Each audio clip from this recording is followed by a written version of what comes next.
Nós vamos falar sobre prevenção de transtornos mentais. Primeiramente, nós devemos dizer o que são os transtornos mentais, como eles são compreendidos na atualidade.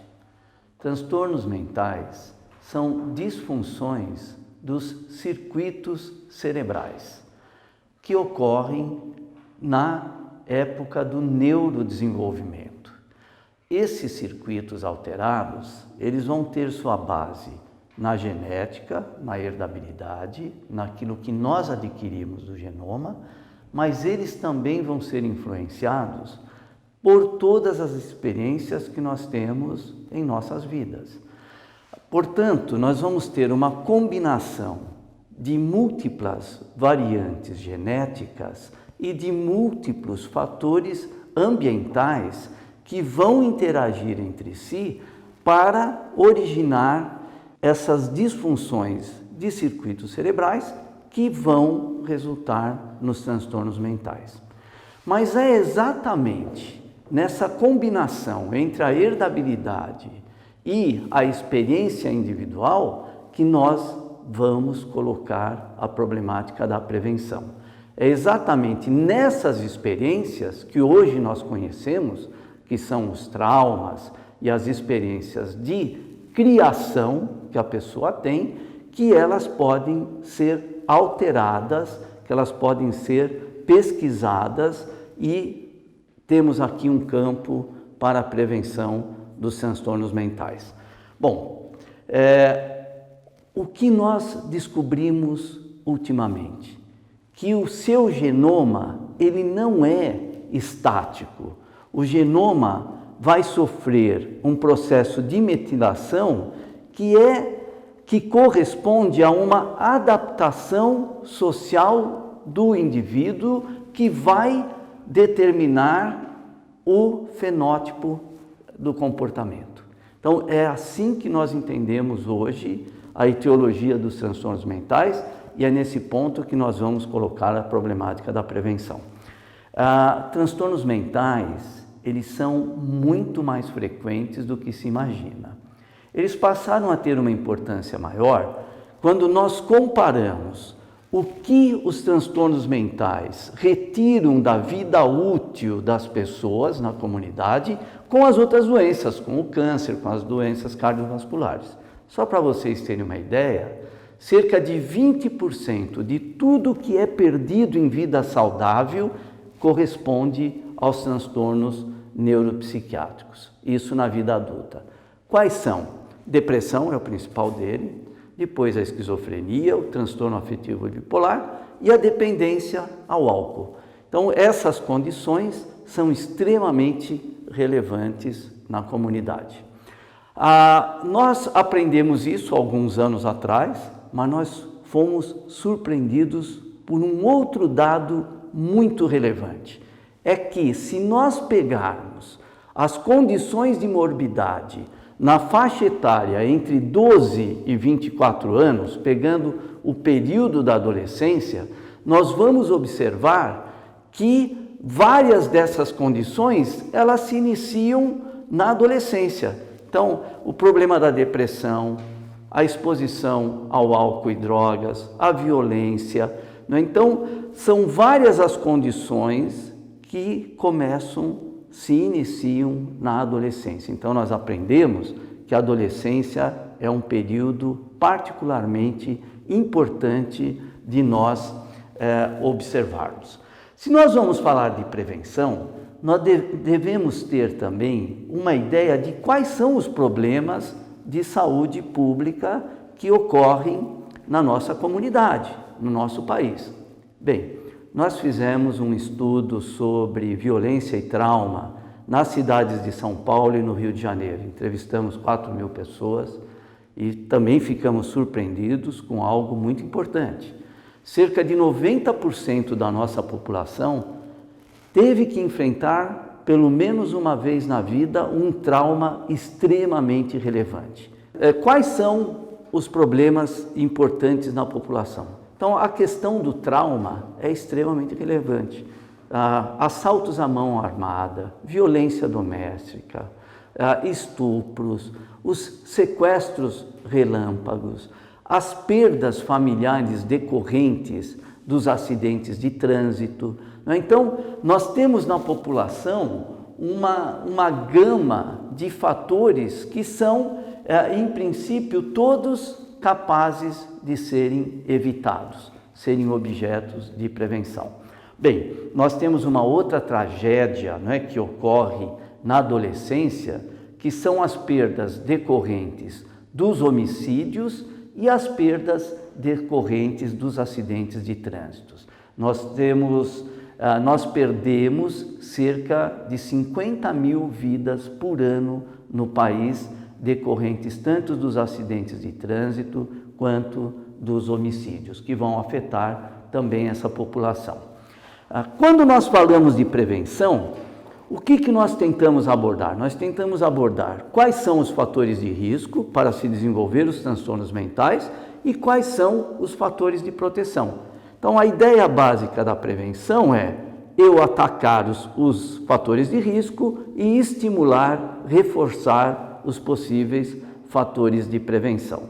A prevenção, ela vai focar na redução de novos casos de transtornos mentais e também na minimização de sintomas de transtornos mentais que estão distribuídos na população. A Academia Nacional Americana, em 2009, ela propôs uma outra forma de classificar a prevenção, e é nesta estrutura que nós vamos pautar essa aula de hoje. Bom, primeiramente, o que seria uma prevenção universal? Prevenção universal é nós convencermos os jovens a não usar álcool, a não usar drogas, a questão do tabagismo, então de programas de evitar que os jovens, ou dificultar que os jovens iniciem o tabagismo, porque é ali que ele vai começar, e a questão das drogas também, principalmente hoje que há ainda um certo glamour no uso das drogas e que países como o Uruguai e os Estados Unidos estão afrouxando a questão da legalização do uso principalmente da maconha. Então, nessa prevenção universal, depois dela, nós vamos para a questão do que nós chamamos de uma prevenção seletiva. O que seria uma prevenção seletiva? Nós temos alguns grupos da população que eles têm um risco maior de desenvolver transtorno mental. Então, se nós pegarmos, por exemplo, filhos de pacientes com esquizofrenia ou outros transtornos mentais graves. Nós fizemos um trabalho interessante na cidade de Cuiabá, mostrando que os filhos de pacientes com esquizofrenia, eles vão ter maior dificuldade no emprego, de adaptação conjugal e vão ter uma escolaridade menor do que aquela que é esperada para a população. Temos outros exemplos. Por exemplo, as crianças com transtornos de aprendizagem. Nós fizemos um estudo mostrando que a educação musical pode auxiliar no desenvolvimento e numa melhor adaptação das crianças com transtornos de aprendizagem. Nós temos a situação de crianças de rua, também nós temos um trabalho mostrando que você retirar as crianças da rua, você reduz o risco delas desenvolverem um transtorno mental importante. Então, esses seriam grupos que têm um maior risco de desenvolver um transtorno mental. Um outro tipo de prevenção que nós temos é a prevenção que nós chamamos de indicada. Na prevenção indicada, nós vamos ter algumas pessoas dentro da população que têm um risco muito maior de desenvolver transtornos mentais. O que ocorre de fato? Nós temos na população cerca de 8% vai apresentar algum tipo de ideias que são muito próximas aos delírios, não é? Aos delírios que nós encontramos na clínica, na esquizofrenia. Então, pessoas que têm aberrações de pensamento, uma desorganização do pensamento, pessoas que têm um comportamento muito mais tímido, não é? Mais próximo ao que nós chamamos de uma personalidade esquizotípica, não é? E essas pessoas, elas podem ter algumas delas, não é? Vão ter sintomas intermitentes, recorrentes, que podem ser objeto de atenção. Esse ponto, ele é um ponto muito controverso, e o clínico deve realmente observar em que situação ele pode atuar. Em geral, nós levamos em consideração a presença de alguns sintomas psicóticos, a deterioração ocupacional, educacional, então o impacto desses sintomas, não é? Tanto na cognição quanto na adaptação social desse indivíduo, e no julgamento entre riscos e benefícios de você introduzir algum tipo de terapia, né? Então nós devemos ser muito cuidadosos nesses casos, mas algumas técnicas são mais aceitáveis, porque elas não seriam tão invasivas, como, por exemplo, a terapia comportamental cognitiva, e em alguns casos mais claros de que realmente a pessoa vai virar para um surto psicótico, a introdução de doses mais baixas de antipsicóticos. O ômega 3 também é uma condição que pode ser utilizada nessa situação. Algo muito interessante, não é? É que o que nós sabemos hoje? Que algumas pessoas têm uma vulnerabilidade maior para desenvolver um surto psicótico. Por exemplo, né, as pessoas que carregam um alelo, que nós chamamos o alelo valina, esses adolescentes, quando expostos ao uso de maconha, eles aumentam muito o risco de desenvolver um surto psicótico. Então, nós sabemos que a combinação, né, de trauma, urbanicidade, exposição a cannabis, ela pode induzir a uma incidência maior de surtos psicóticos.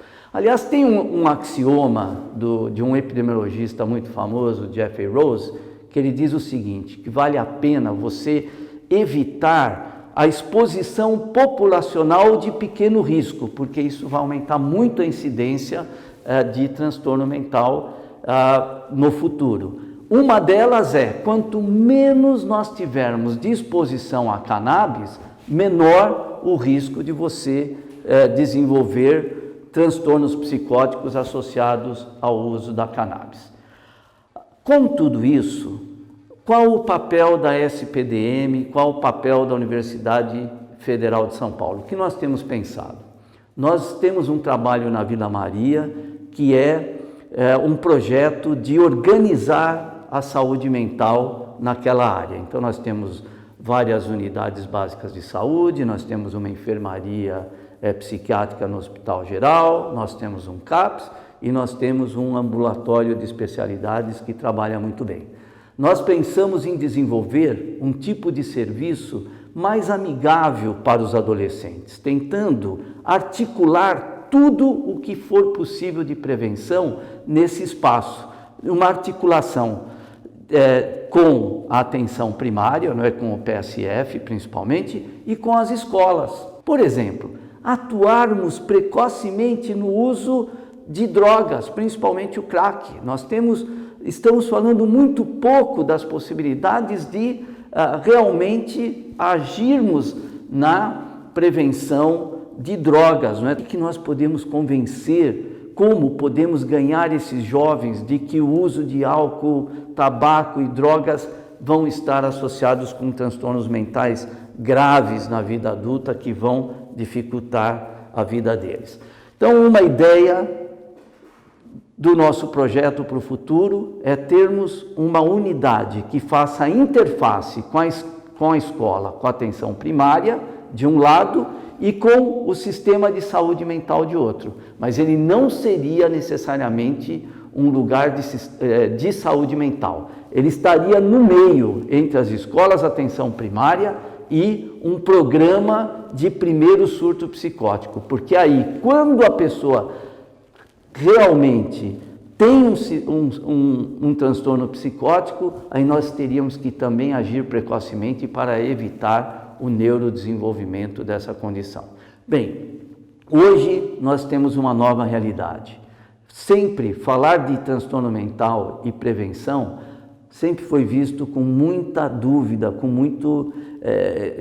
de uma forma de que realmente nós não seríamos capazes de reverter esta situação. Hoje nós temos conhecimento suficiente para compreendermos que os transtornos mentais, eles vêm de uma interação da herdabilidade com as experiências que o indivíduo vai encontrar de desenvolvimento e na sociedade. E é exatamente aí que nós podemos fazer um plano de ação que possa ser eficaz na prevenção dos transtornos mentais.